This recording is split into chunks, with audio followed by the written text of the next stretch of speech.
PUPR Aceh Singkil memprioritaskan pembangunan jembatan antar kecamatan yang ambruk beberapa hari lalu. Saat ini kondisi jembatan itu telah dapat dilalui pasca penanggulangan secara darurat.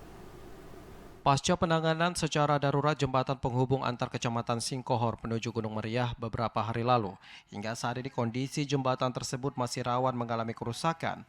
Hal tersebut disebabkan jembatan yang ambruk hanya ditimbun menggunakan material timbunan atau tanah sehingga dapat tergerus saat hujan lebat. Sehingga jalan satu-satunya yang menghubungkan Kecamatan Singkohor dengan Kecamatan Gunung Meriah ini masih terancam lumpuh kembali.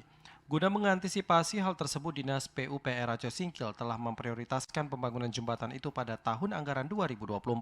Untuk tahun depan bisa kita masukkan dalam prioritas penanganan kita terhadap sumber anggarannya. Kita lihat dulu apakah memungkinkan dari dana DOKA ataupun DHK, sangat tergantung daripada proses pengusulannya. Tapi yang jelas ke depannya itu menjadi tugas kita. Apakah masih memungkinkan Bang untuk dianggarkan untuk tahun depan?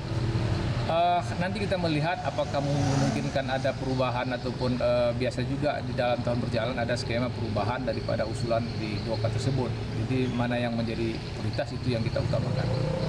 Erwin menambahkan jembatan itu layak diprioritaskan karena menjadi akses satu-satunya dan urat nadi perekonomian bagi ribuan jiwa di Kecamatan Singkohor, Kabupaten Aceh Singkil.